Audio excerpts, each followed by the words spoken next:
O tijolo me atingiu antes mesmo que eu percebesse o movimento do braço do meu pai.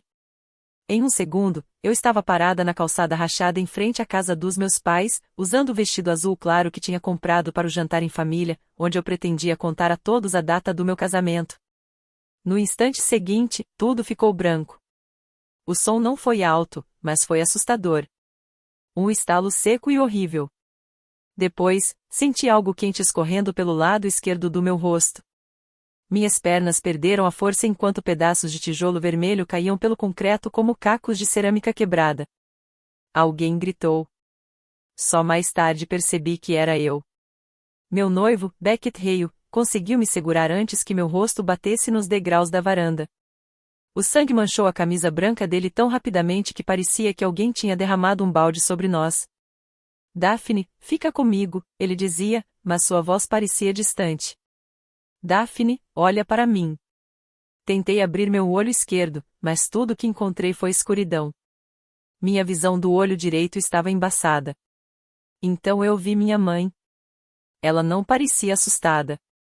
Não estava correndo para me ajudar. Não estava pedindo socorro. Ela estava ao lado do balanço da varanda, rindo. Não era um riso nervoso ou de choque. Era uma risada verdadeira, cruel. Ela cobriu a boca com uma mão e balançou a cabeça. Eu avisei, ela disse entre risadas. Depois olhou diretamente para Beckett. Vamos ver se ele ainda vai amar você depois disso. Meu pai soltou o pedaço quebrado de tijolo na grama. Sua respiração estava tranquila, quase como se estivesse satisfeito com o que tinha feito. Você deveria ter escutado, murmurou. Beckett olhou para eles como se tivesse esquecido como seres humanos deveriam agir. O que vocês acabaram de fazer? Ninguém respondeu. Em vez disso, minha irmã mais nova, Karen, apareceu na porta da frente. Ela estava impecável, maquiagem perfeita, vestido caro e unhas recém-feitas. Mas sua expressão era de irritação. Não porque eu estava sangrando, mas porque o jantar tinha sido interrompido. Ela cruzou os braços. Eu disse que ela não ia sair daqui, falou. Minha mãe soltou um suspiro dramático. Bom, nós tentamos fazer do jeito mais gentil. Beckett olhou para cada um deles. A confusão em seu rosto lentamente virou incredulidade e depois pura raiva. Com cuidado, ele me encostou na coluna da varanda e se levantou. Vocês são completamente insanos. Meu pai apenas sorriu. Não. Você só escolheu a filha errada. O silêncio que veio depois pareceu ainda mais pesado que o impacto do tijolo. Mesmo com o zumbido dentro da minha cabeça, aquelas palavras me atingiram com força. Meu pai continuou falando como se estivesse comentando sobre algo comum. Mary Corin. Beckett piscou, sem entender. O quê? Você ouviu. Minha mãe ficou ao lado dele e cruzou os braços. Daphne sempre foi difícil. Corin revirou os olhos de forma exagerada. Eu falo isso há anos. O gosto de sangue tomou minha boca. Quente, metálico. Eu queria gritar, queria perguntar como minha própria família podia fazer aquilo comigo. Mas tudo o que consegui foi tossir. Beckett se ajoelhou ao meu lado novamente. As mãos dele tremiam enquanto pressionava o próprio casaco contra meu rosto. Não fala. Só fica comigo. Ele olhou para as casas dos vizinhos. Alguém chama o 911. A porta da casa do outro lado da rua se abriu. A senhora Leary, uma vizinha idosa, ficou paralisada ao ver a cena. Primeiro ela viu o sangue. Depois olhou para o meu pai. Antes que ela pudesse dizer qualquer coisa, ele gritou, foi um acidente de família. Ela hesitou por alguns segundos e então voltou para dentro.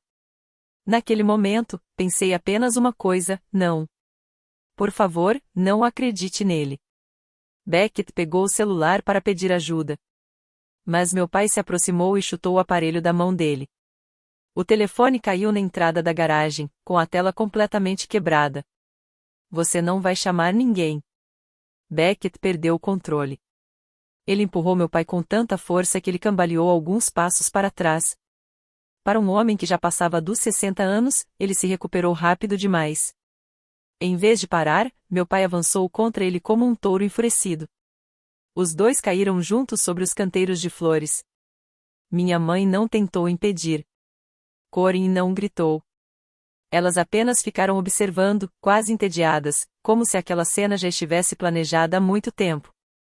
Senti o gosto da terra na boca. Minha visão voltou a ficar embaçada. Então ouvi a voz da minha mãe.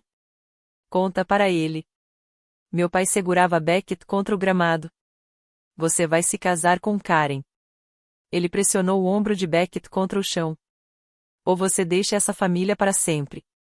Beckett conseguiu acertá-lo no rosto com um soco. Eu não vou me casar com sua filha. Meu pai cuspiu sangue na grama e respondeu com desprezo. Você já está fazendo isso. Eu amo a Daphne. Não. Você acha que ama. Corin se aproximou lentamente. Ela olhou para Beckett com um sorriso estranho. Não era um sorriso de interesse ou carinho. Era um olhar calculado, como se estivesse tentando vencer uma disputa. Você vai superar ela. Beckett encarou Corin sem acreditar no que estava ouvindo. Eu não ficaria com você nem se você fosse a última mulher na Terra. Naquele instante, alguma coisa mudou no rosto dela. A frase pareceu atingi-la profundamente. Você escolheu. Ela apontou para mim, caída no chão, coberta pelo meu próprio sangue. Você escolheu isso em vez de mim? Ela parecia realmente ofendida, como se eu fosse a pessoa que tinha cometido uma injustiça contra ela. Minha mãe imediatamente colocou o braço ao redor dela. Está tudo bem, querida. Depois lançou um olhar frio para Beckett. Ele ainda vai perceber que tomou a decisão errada. Mesmo quase perdendo a consciência, senti meu estômago se revirar. Não era apenas pela dor. Era porque, no fundo, aquela situação não era uma surpresa. Era apenas uma versão muito mais cruel de algo que eu conhecia desde criança. O favoritismo sempre existiu. Se Corin queria meus brinquedos, eles passavam a ser dela. Se ela quebrava alguma coisa, era eu quem precisava pedir desculpas. Se ela fracassava, eu tinha que me esforçar ainda mais para que meus pais pudessem se orgulhar de pelo menos uma filha, enquanto secretamente davam todos os privilégios a ela. Quando consegui uma bolsa de estudos para a faculdade, meu pai disse que eu estava sendo egoísta. Quando Corin abandonou a faculdade depois de um semestre, minha mãe disse que ela estava apenas tentando descobrir seu caminho. Quando comprei meu primeiro carro, meu pai exigiu que eu entregasse para Karen porque ela precisava recuperar a confiança. Quando recusei, ele ficou 6 meses sem falar comigo. Mas eu nunca imaginei que chegaria a esse ponto. Um tijolo. Meu próprio pai. Minha própria família tentando me destruir. Finalmente, Beckett conseguiu afastar meu pai e correu até a rua, acenando desesperadamente para uma caminhonete que se aproximava. O veículo freou bruscamente, e um eletricista de cabelos grisalhos desceu correndo. Ele olhou para mim e ficou pálido. Meu Deus, chama uma ambulância. Ele não perdeu tempo. Pegou o telefone imediatamente. Meu pai começou a se aproximar. Você não precisa. O eletricista levantou a mão e apontou para ele. Dê mais um passo e eu vou dizer ao atendente que você está atacando outra pessoa. Meu pai parou. Pela primeira vez naquela noite, ele pareceu inseguro. As sirenes chegaram 7 minutos depois. Foram apenas 7 minutos, mas pareceram mais longos do que todos os 28 anos da minha vida. Os paramédicos correram até mim. Um deles examinou meus olhos com uma luz. Outro perguntou meu nome. Outro retirou cuidadosamente o casaco encharcado de sangue que Beckett pressionava contra meu rosto. Por alguns segundos, ninguém disse nada. Então um dos paramédicos murmurou. Precisamos de atendimento de trauma. Aquelas palavras assustaram Beckett. Ele entrou na ambulância comigo, mesmo depois de ouvir que não havia espaço suficiente. Eu não me importo, disse ele, segurando minha mão com força. Eu não vou embora. Quando as portas da ambulância se fecharam, olhei uma última vez para a casa dos meus pais. Minha mãe estava com o braço ao redor de Karen. Meu pai permaneceu parado com as mãos atrás das costas. Nenhum deles parecia assustado. Nenhum demonstrava culpa. A única coisa que eu via em seus rostos era irritação, como se nós tivéssemos estragado uma noite que deveria ter sido perfeita para eles. Então, pouco antes de a ambulância deixar o local, algo chamou minha atenção. Atrás da cortina da sala dos meus pais havia uma silhueta. Alguém estava observando. Não era minha mãe. Não era meu pai. Não era Karen. Era um homem idoso que eu nunca tinha visto antes. No instante em que nossos olhos se encontraram, ele levantou lentamente uma das mãos trêmulas contra o vidro. Parecia que queria me alertar sobre algo ou talvez estivesse tentando mostrar que me conhecia. Antes que eu pudesse entender, a cortina se fechou e tudo ao meu redor desapareceu em escuridão. Quando finalmente voltei a mim, não foi porque consegui abrir os olhos. Foi por causa dos cheiros. O cheiro de antisséptico. O plástico dos equipamentos médicos. Os lençóis recém-lavados. E havia outro cheiro também. Sangue. Meu sangue. Um aparelho apitava continuamente ao meu lado. Cada batida daquele som parecia pertencer a outro corpo, não ao meu. Tentei mexer minha mão esquerda, mas uma dor intensa atravessou meu ombro e meu pescoço, tão forte que eu soltei um gemido. Daphne. Uma voz feminina e tranquila falou perto de mim. Não tente se mexer ainda. Com esforço, abri meu olho direito. O mundo apareceu em pedaços, luzes fortes no teto, uma cortina ao redor da cama, o monitor cardíaco e, depois, o rosto de uma mulher usando roupas médicas azuis. Eu sou a doutora Meredith Sloan. Você está segura agora. Segura. Aquela palavra parecia estranha. Como se não combinasse com a minha realidade. Minha garganta ardia quando tentei falar. Beckett, ele está aqui? Ela sorriu de leve. Ele não saiu deste andar desde que você chegou. As lágrimas começaram a embaçar minha visão antes mesmo de eu vê-lo. Poucos segundos depois, Beckett apareceu ao lado da cama. Ele ainda usava a camisa manchada com meu sangue. Os nós dos dedos estavam machucados e seus olhos estavam vermelhos, marcados pelo choro e pelo cansaço. Quando ele estendeu a mão para tocar a minha, hesitou. Como se tivesse medo de me causar ainda mais dor. Eu estou aqui. A voz dele falhou. Eu disse que não ia embora. Eu apertei os dedos dele com toda a força que consegui. Não foi muito, mas foi o suficiente. Ele abaixou a cabeça sobre minha mão e começou a chorar em silêncio. Eu nunca tinha visto Beckett chorar. Nem quando perdeu o avô. Nem quando o primeiro negócio dele acabou. Nem mesmo depois de sobreviver a um grave acidente de moto anos antes de nos conhecermos. Mas me ver naquela situação havia quebrado algo dentro dele. A doutora Sloan esperou alguns instantes, dando espaço para nós dois, antes de continuar. A fratura ao redor do seu osso orbital esquerdo foi grave. Instintivamente, tentei levar a mão ao rosto. Mas sentia as bandagens grossas cobrindo a região. Ela segurou minha mão com cuidado. Nós reconstruímos a área afetada. Você também sofreu um corte profundo no rosto, que exigiu mais de 60 pontos. Meu coração apertou. Meu olho. Ela fez uma pequena pausa. E aquela pausa me assustou mais do que qualquer palavra poderia ter assustado. Acreditamos que sua visão vai voltar, mas o inchaço ainda impede que saibamos exatamente qual será o resultado. Acreditamos. Não sabemos. Aquelas palavras ficaram ecoando na minha mente muito tempo depois que ela saiu do quarto. Durante a próxima hora, enfermeiras entraram e saíram várias vezes. Medicamentos, perguntas, exames, controle da dor. Tudo parecia se misturar em uma sequência confusa enquanto eu tentava entender como minha vida tinha chegado àquele ponto.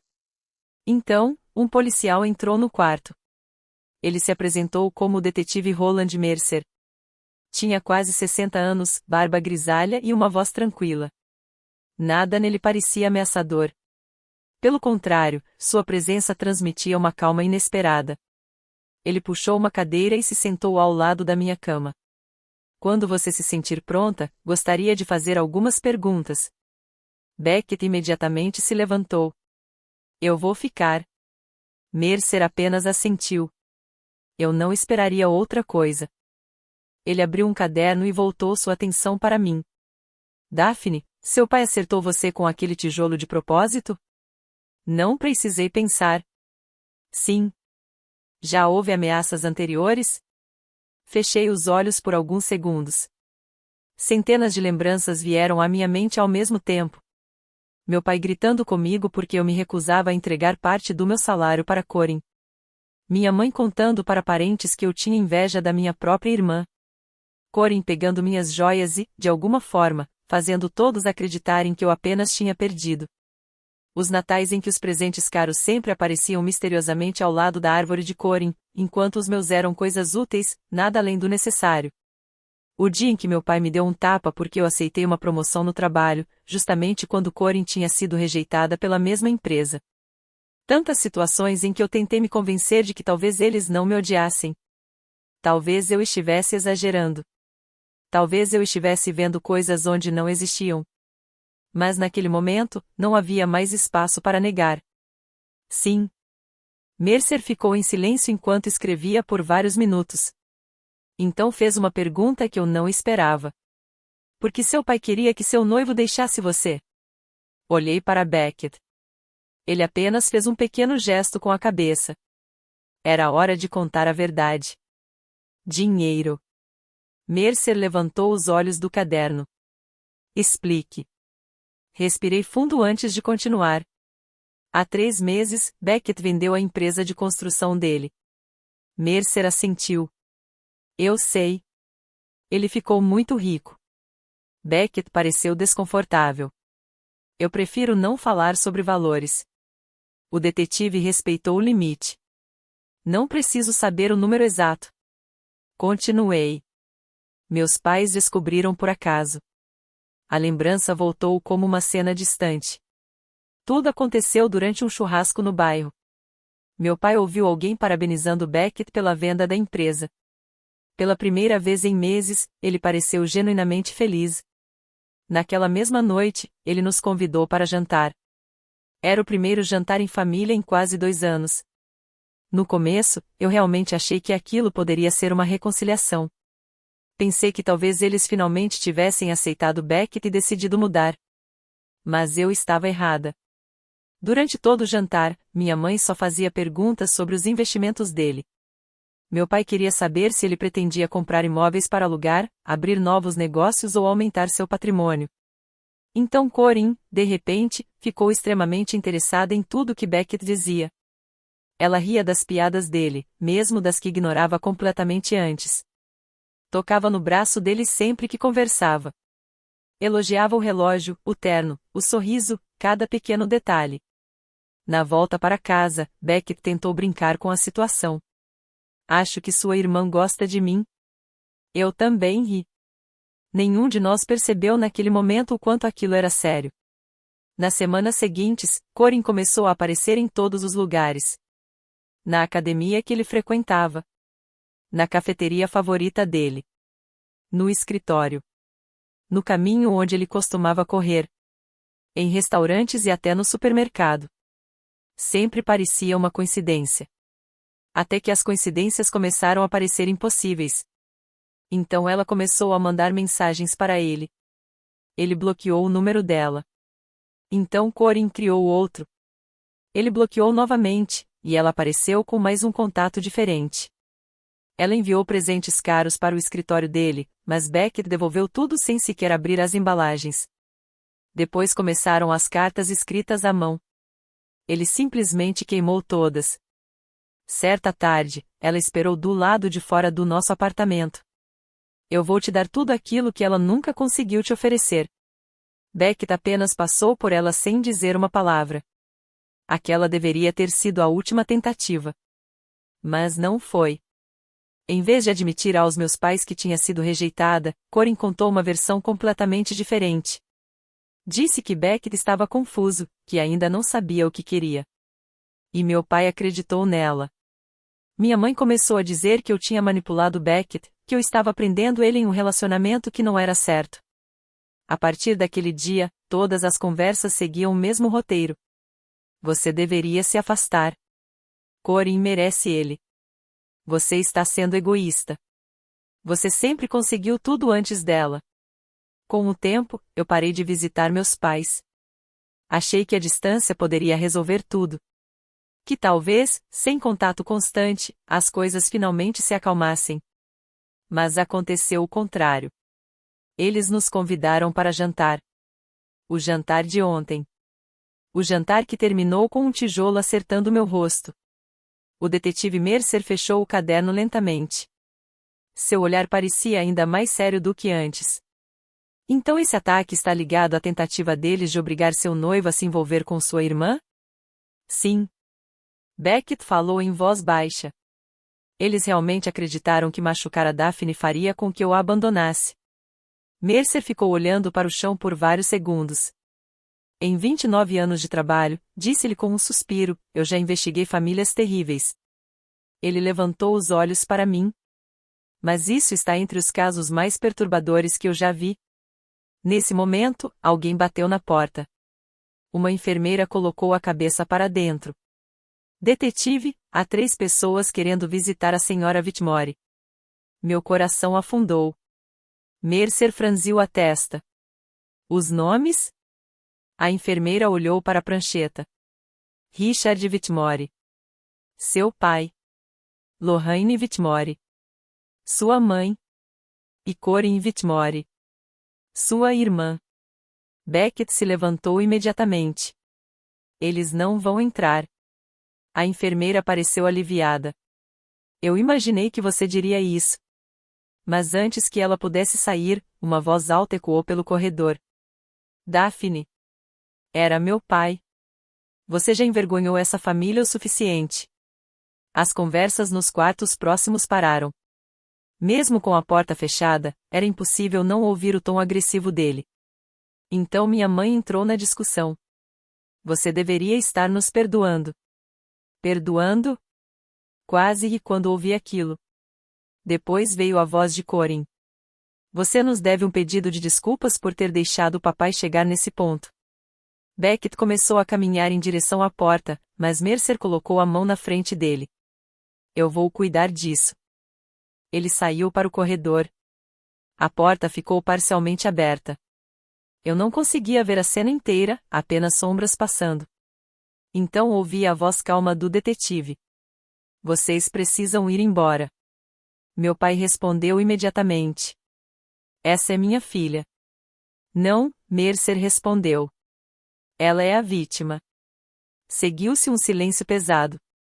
Então meu pai falou com raiva. Vítima? Ela destruiu o futuro da própria irmã. A paciência de Mercer pareceu acabar. Eu já ouvi o depoimento dela. Outro silêncio. Então meu pai soltou uma risada debochada. Você realmente acredita nela? A resposta de Mercer veio fria, fazendo o quarto inteiro parecer mais gelado. Eu também conversei com 6 testemunhas. Uma pausa. 6. Até aquele momento, eu só lembrava do eletricista que tinha parado para ajudar. Mas agora eu percebia que havia mais pessoas que tinham visto tudo. Quem eram as outras testemunhas? Pela primeira vez, a voz da minha mãe parecia nervosa. Que testemunhas? A resposta de Mercer veio calma, mas firme. O eletricista. Ele começou a contar nos dedos. Os paramédicos. O médico do pronto-socorro. O cirurgião responsável pelo trauma. E uma pessoa do outro lado da rua que gravou os últimos 4 minutos do ocorrido por uma câmera de segurança. O corredor ficou completamente em silêncio. Um silêncio absoluto. Então ouvi Karen dizer algo baixo, impossível de entender. Meu pai respondeu com 2 palavras que fizeram meu sangue gelar. Apaga isso. A expressão de Mercer mudou imediatamente. Obrigado.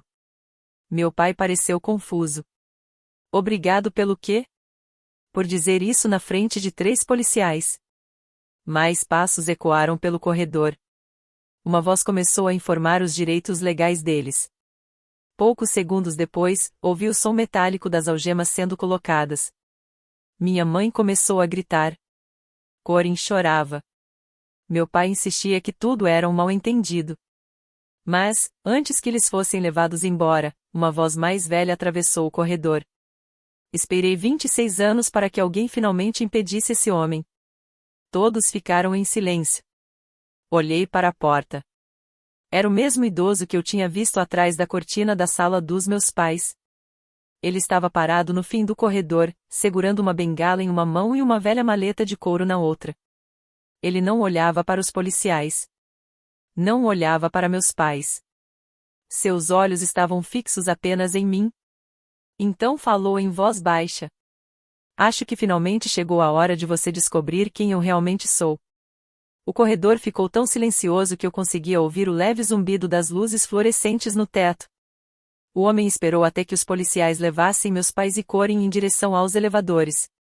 Meu pai virou o rosto o máximo que as algemas permitiam. Fique longe dela. O idoso não demonstrou medo. Apenas respondeu com um sorriso cansado. Eu já fiquei longe por tempo demais.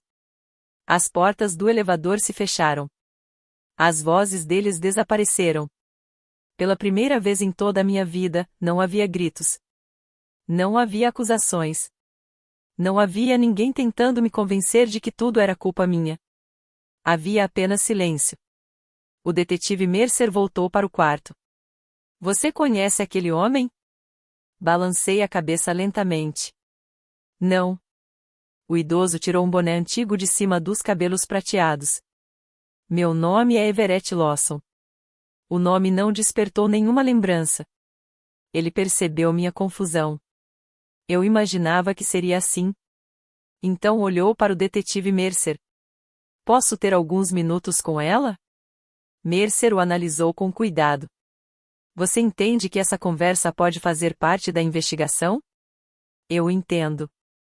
Depois de alguns segundos, Mercer assentiu. Vou esperar do lado de fora. Quando o quarto ficou vazio, Beckett permaneceu ao meu lado.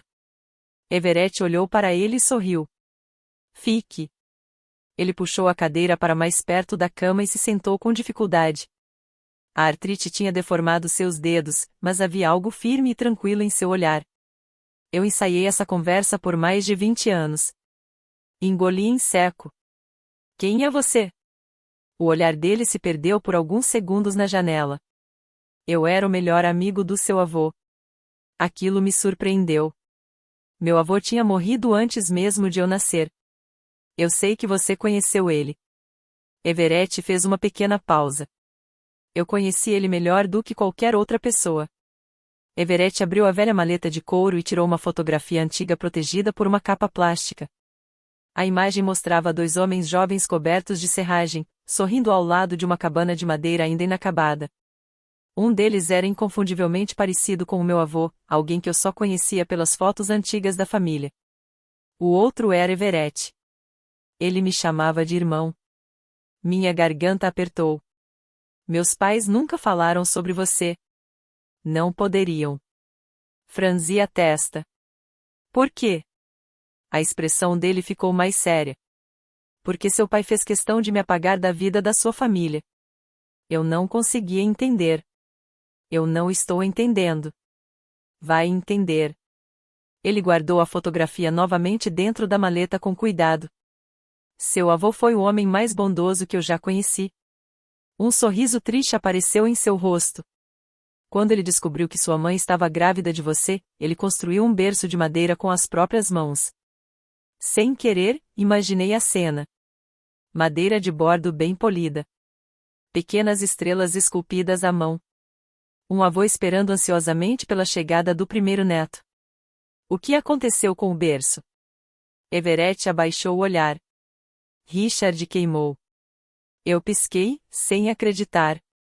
O quê? Ele respirou fundo. Ele disse que filhas eram um desperdício de esforço.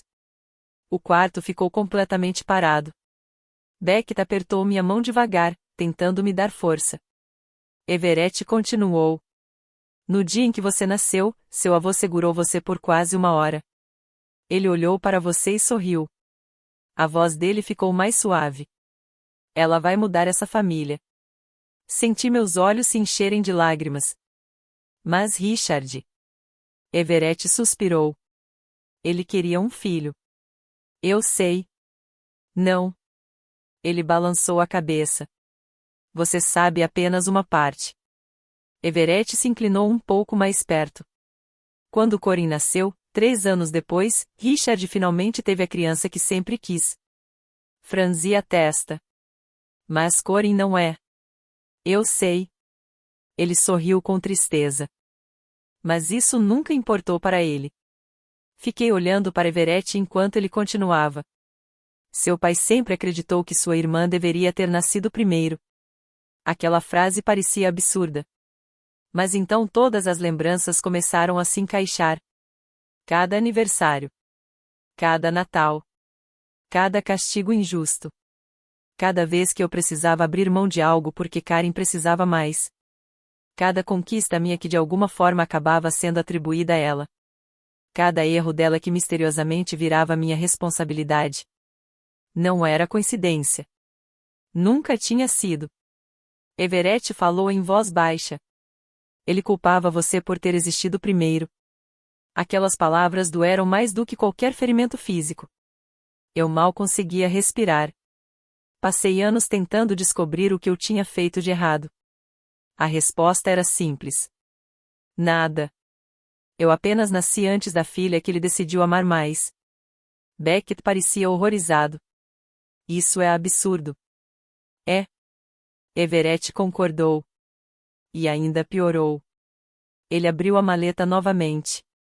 Dessa vez, tirou um grande pacote de envelopes presos por uma fita azul já desbotada. Seu avô escreveu isso. Meu coração acelerou. São para você. Olhei fixamente para os envelopes. Meu nome estava escrito em uma caligrafia elegante. Daphne Whitmore. Carta após carta. Ano após ano. Eu não entendo. Everett passou os dedos sobre os envelopes. Ele sabia que estava morrendo. Seus olhos ficaram marejados. Ele me pediu para entregar uma carta a você em cada aniversário. Olhei para a pilha de cartas, mas não consegui dizer nada. A voz de Everett falhou. Richard me ameaçou. O quarto ficou em silêncio. Ele disse que, se eu tentasse entrar em contato com você, iria me acusar de perseguir a família dele. Everett engoliu em seco, visivelmente abalado. Eu acreditei nele imediatamente. E, de certa forma, eu entendia. Aquilo parecia exatamente algo que meu pai faria. Então eu guardei todas as cartas. Com cuidado, ele colocou os envelopes sobre o cobertor da minha cama. Eu carreguei isso comigo por 26 anos. Toquei o primeiro envelope com os dedos trêmulos. Meu avô tinha escrito para mim. Todos os anos. Em todos os meus aniversários. E eu nunca soube. Everett sorriu com tristeza. Ele queria que você soubesse que alguém amou você antes mesmo de você descobrir como era a crueldade. Eu não consegui segurar as lágrimas. Beckett também não. Até o detetive Mercer, que observava em silêncio pela porta entreaberta, desviou o olhar para nos dar aquele momento de privacidade. Depois de alguns minutos, Everett respirou fundo. Existe mais uma coisa. Ele colocou a mão dentro da maleta pela última vez. Mas dessa vez não era outra carta. Era uma pequena chave de latão presa a uma etiqueta de couro envelhecida. O que isso abre? Ele olhou para a chave antes de responder. Um cofre. Minhas sobrancelhas se levantaram. Seu avô alugou esse cofre 6 meses antes de morrer. Por quê? A expressão de Everett ficou séria. Porque ele deixou de confiar em Richard. Ele colocou a chave na minha mão. Ele acreditava que, um dia, você precisaria conhecer a verdade. Nesse momento, o detetive Mercer voltou ao quarto. Desculpem interromper. O tom dele estava diferente. Mais pesado. Mas surgiram algumas novidades. Ele olhou diretamente para mim. O mandado de busca na casa dos seus pais já foi cumprido. Tão rápido? Eu ainda tentava processar tudo quando ele continuou. O ataque foi presenciado por várias pessoas. Isso acelerou o processo. Ele fez uma pausa. Mas os policiais encontraram algo inesperado. O quê? Mercer abriu o caderno. Um escritório em casa cheio de pastas e documentos. Ele folheou algumas páginas. A maioria relacionada a questões financeiras. Beckett franziu a testa. Minhas finanças. Mercer assentiu. Encontramos fotografias suas. A expressão de Beckett mudou imediatamente. Também havia horários, endereços, matérias sobre seus negócios e cópias de entrevistas. Meu estômago se apertou. Eles estavam monitorando Beckett. Mercer confirmou com um aceno. Durante meses. Ele hesitou antes de continuar. Também encontramos anotações escritas à mão. Que tipo de anotações? Mercer olhou para a página e leu lentamente. Se Daphne deixar de ser uma opção, ele eventualmente escolherá Corin. O quarto ficou em silêncio novamente. A expressão do detetive ficou desconfortável enquanto ele continuava. A aparência é tudo. Ele virou outra página. Se o rosto dela mudar, ele vai perceber qual irmã vale a pena para construir um futuro. A mandíbula de Beckett ficou tão tensa que parecia que seus dentes iam quebrar. Eles planejaram isso. Mercer assentiu uma vez. Parece que eles discutiram essa possibilidade várias vezes. Senti um frio percorrer meu corpo, mesmo com o quarto aquecido do hospital. Aquilo não tinha sido apenas uma explosão de raiva. Não tinha sido uma decisão tomada no momento. Era algo pensado, planejado e alimentado por muito tempo. Aquilo não tinha sido um erro terrível cometido no calor do momento. Meu pai não tinha simplesmente pegado o primeiro objeto que encontrou durante uma discussão. Eles tinham planejado aquilo. Tinham sentado juntos, conversado sobre cada detalhe, escrito anotações e convencido a si mesmos de que destruir meu rosto de alguma forma abriria caminho para Karen. A percepção doeu quase tanto quanto o ferimento. Naquele instante, uma enfermeira entrou no quarto segurando um telefone sem fio. Senhora Whitmore? Sim? Ela parecia hesitante. Essa ligação veio através do escritório do detetive. Para mim? Sim. Quem está ligando? A enfermeira olhou para a tela. Diz que é do centro de detenção do condado. Todos trocaram olhares confusos. Mercer franziu a testa. Eu não organizei nenhuma ligação. A enfermeira me entregou o telefone. Com as mãos tremendo, levei o aparelho até o ouvido. Por alguns segundos, ninguém falou nada. Então uma voz feminina surgiu do outro lado da linha, baixa e interrompida por soluços. Daphne. Não era minha mãe. Não era Karen. Eu nunca tinha ouvido aquela voz antes. Você não me conhece, ela disse, tentando controlar a respiração. Mas eu sou a irmã mais nova do seu pai. Eu congelei. Minha tia. Ela começou a chorar ainda mais. Eu estou escondida dos seus pais há 24 anos. Meu coração começou a bater mais rápido novamente. Então ela sussurrou a frase que mudaria tudo. Não importa o que ele tenha contado a você, essa é apenas metade da verdade. Por alguns segundos, não consegui responder. Apenas segurei o telefone contra o ouvido enquanto todos no quarto observavam minha expressão mudar. Finalmente, consegui dizer. Sim. A voz dela tremia. Meu nome é Naomi Whitmore. Procurei aquela informação em alguma lembrança. Mas não encontrei nada. Nenhuma reunião de família. Nenhum feriado. Nenhuma fotografia. Nada. Eu nunca soube que você existia. Eu sei. Ela respirou fundo, tentando se acalmar. Richard garantiu que fosse assim. O detetive Mercer percebeu a importância daquela conversa e puxou outra cadeira, sentando-se em silêncio. Naomi continuou. Vivi usando meu sobrenome de casada por mais de 20 anos. Eu fiquei longe porque, todas as vezes que tentei me aproximar de você, seu pai descobria. Ele ainda tinha pessoas na cidade dispostas a ajudá-lo. Olhei para Everett. Ele apenas fez um pequeno aceno triste com a cabeça. Comigo aconteceu a mesma coisa. A voz de Naomi ficou um pouco mais firme. Quando ouvi que Richard tinha sido preso, percebi que finalmente era seguro entrar em contato. Fechei os olhos. O que você quis dizer quando falou que Everett sabia apenas metade da verdade? Houve um longo silêncio do outro lado. Então ela respondeu: Richard nem sempre foi cruel. Aquilo surpreendeu todos nós. Ele mudou depois que seu avô alterou o testamento. Everett franziu a testa. Eu sabia que eles brigavam. Naomi suspirou. Mas você nunca soube o motivo. O quarto ficou ainda mais atento. Nosso pai descobriu que Richard estava roubando dinheiro da loja de ferramentas da família. Everett pareceu chocado. Ele roubava há anos? Eu fiquei olhando para o teto enquanto as peças começavam a se encaixar.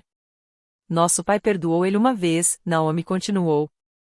Mas depois descobriu novamente. O que aconteceu depois? A resposta dela veio com uma pausa. Ele mudou tudo. Meu coração acelerou. Ele deixou o negócio para Richard, mas colocou condições muito rígidas para que ele pudesse administrar. Que condições? O detetive Mercer levantou lentamente os olhos do caderno. Se Richard fosse condenado por um crime violento ou machucasse intencionalmente alguém da própria família, ele perderia automaticamente todos os bens restantes deixados pela família. Mercer ficou em silêncio por alguns segundos. Que bens? Naomi respondeu em voz baixa. A propriedade original da loja de ferramentas. As terras comerciais ao redor. Uma cabana perto do lago. Contas de investimento. Direitos sobre recursos minerais. E um fundo de herança. Os olhos de Mercer se arregalaram. Qual seria o valor atual de tudo isso? Naomi fez uma pequena pausa. Pouco mais de 11 milhões de dólares. O quarto ficou completamente silencioso. Beckett olhou para mim. Eu olhei para Everett. Ele parecia tão surpreso quanto nós. Ele nunca me contou essa parte. Naomi continuou. Nosso pai já não confiava mais em Richard. Ele acreditava que Richard amava dinheiro mais do que as próprias pessoas. Então criou uma última proteção. Minha respiração ficou mais curta. Se Richard cometesse um ato de violência grave contra um dos próprios filhos, tudo passaria automaticamente para esse filho. Fiquei olhando para o telefone sem conseguir processar. Você quer dizer que? Minha voz falhou. Sim. Eu não conseguia terminar a frase. Durante 26 anos, meu pai acreditou que controlar minha vida acabaria colocando tudo nas mãos dele. Mas, no fim, no momento em que ele acertou aquele tijolo no meu rosto, ele destruiu justamente o futuro que passou décadas tentando conquistar. Mercer fechou o caderno devagar. Vou precisar de documentos que comprovem isso. Naomi respondeu sem hesitar. Eu já enviei cópias autenticadas para o escritório do promotor hoje pela manhã. Pela primeira vez, Mercer sorriu. Eu tinha a impressão de que você estava preparada. Esperei por esse dia durante 24 anos. Depois que a ligação terminou, ninguém falou por alguns instantes. Ninguém comemorou. Ninguém sorriu. Não parecia uma vitória. Parecia apenas o momento em que finalmente eu começava a entender por que minha infância tinha sido marcada por tanta injustiça. 2 dias depois, o inchaço ao redor do meu olho começou a diminuir. A doutora Sloan entrou no quarto segurando os resultados dos exames mais recentes. Tenho boas notícias. Beckett se levantou imediatamente. O nervo óptico está saudável. Prendi a respiração. Esperamos que sua visão volte completamente. O alívio que senti naquele momento era impossível de explicar. Eu chorei. Beckett também. Até a doutora Sloan soltou uma pequena risada. Eu prefiro quando as lágrimas são de felicidade. Durante a semana seguinte, os investigadores continuaram reunindo provas para o caso. O eletricista que chamou a emergência deu um depoimento detalhado sobre o que viu. A senhora Leary finalmente admitiu que tinha visto meu pai levantar o tijolo antes do impacto. A câmera de segurança da casa do outro lado da rua registrou os últimos minutos do ataque. E as anotações encontradas na casa dos meus pais mostraram que aquilo não tinha sido uma reação impulsiva. Tinha sido planejado. Cada nova evidência se encaixava perfeitamente na anterior. Nada faltava. Nenhuma explicação conveniente. Nenhum detalhe ignorado. Apenas a verdade sendo revelada pouco a pouco. 1 mês depois, recebi alta do hospital. O primeiro lugar para onde pedi que Beckett me levasse não foi para casa. Foi ao cemitério. Everett nos encontrou lá carregando um pequeno pacote envolto em tecido. Meu velho amigo queria que você tivesse isso. Dentro do embrulho havia uma pequena placa de madeira que fazia parte do berço que meu avô havia construído antes de meu pai destruí-lo. Apenas aquele pedaço tinha sobrevivido ao incêndio. Na frente da madeira envelhecida, havia 4 palavras gravadas à mão. Para minha primeira neta. Passei os dedos lentamente sobre a inscrição. Pela primeira vez na vida, eu senti que alguém tinha me escolhido. Não que eu fosse apenas tolerada. Eu me senti amada. Não comparada. Vista. Não ignorada. Colocamos flores silvestres frescas ao lado do túmulo do meu avô. Eu finalmente recebi suas cartas, sussurrei. O vento passou suavemente entre as árvores. Por um instante, parecia uma resposta. Meses se passaram. As marcas no meu rosto começaram a clarear, embora nunca tenham desaparecido completamente. Mas eu parei de tentar escondê-las. Certa tarde, me peguei olhando no espelho e passando os dedos pela fina cicatriz abaixo do meu olho esquerdo. Durante anos, eu acreditei que beleza significava parecer intocada. Mas agora eu sabia que era diferente. Aquela cicatriz me lembrava que eu sobrevivi a pessoas que tentaram me apagar. Ela não era algo para esconder. Era uma prova. O processo judicial continuou avançando de forma discreta. Meus pais e Karen acabaram assumindo a responsabilidade por meio de acordos legais, evitando que todas as testemunhas precisassem passar por um julgamento longo. O tribunal analisou todas as provas, o planejamento documentado, a gravidade do ataque e os ferimentos que sofri. No fim, foram determinadas penas severas de prisão, ordens de proteção impedindo qualquer contato futuro e indenização pelos meus gastos médicos. Depois vieram as questões civis. Por causa das cláusulas do fundo criado pelo meu avô décadas antes, os bens protegidos da família foram transferidos exatamente como ele havia planejado. Mas eu não comemorei por causa disso. Eu vendi a antiga propriedade comercial, mantive a cabana perto do lago e restaurei o nome do meu avô no prédio da loja de ferramentas. Coloquei uma simples placa de bronze em homenagem ao homem que construiu tudo com honestidade. Também criei uma bolsa de estudos em memória dele para estudantes da região que queriam seguir carreiras em profissões técnicas. Não era vingança. Era uma forma de reconstruir o que havia sido perdido. Everett participou da cerimônia de inauguração. Naomi também estava lá. Os dois choraram quando a placa foi revelada. Mais tarde naquela noite, Beckett e eu fomos até o lago. Não havia fotógrafos. Não havia discursos. Não havia anúncios dramáticos. Éramos apenas nós dois, sentados no velho cais enquanto o sol desaparecia lentamente atrás da água. Então ele colocou a mão dentro do casaco. Por um instante, comecei a rir. Se for outro anel, você tem o pior senso de oportunidade do mundo. Ele riu também. Não é isso. Em vez de um anel, ele me entregou a primeira carta que meu avô tinha escrito para mim. Acho que hoje é o dia certo para você ler. Abri o envelope com cuidado. O papel estava amarelado pelo tempo. Mas a caligrafia continuava firme. As últimas linhas diziam: se algum dia você sentir que não é desejada, lembre-se disto. As pessoas que não conseguem amar você acabam revelando muito mais sobre elas mesmas do que sobre quem você é. Construa uma vida onde a bondade seja algo passado adiante, não a crueldade. Dobrei a carta com cuidado e olhei para o lago tranquilo à minha frente. Durante anos, eu acreditei que precisava que minha família reconhecesse o meu valor. Mas eles nunca tiveram esse poder. Tudo o que fizeram foi mostrar quem eles realmente eram. Beckett segurou minha mão e sorriu. Então, você ainda quer se casar comigo? Olhei para o reflexo da cicatriz na água por alguns segundos. Depois olhei para o homem que permaneceu ao meu lado desde o momento em que aquele tijolo mudou minha vida para sempre. Eu nunca tive medo de você deixar de me amar. Ele levantou uma sobrancelha, curioso. Não? Pela primeira vez em meses, eu sorri de verdade. Eu estava esperando para descobrir se você ainda faria aquelas piadas horríveis. Ele começou a rir tanto que quase deixou a caixa do anel cair. Aquele riso se espalhou pelo lago. Era leve. verdadeiro. Sem medo. Cheio de esperança. E, pela primeira vez desde o dia em que meu pai tentou destruir meu futuro, aquele som não trouxe dor. Ele parecia o começo de uma nova fase. O começo do resto da minha vida.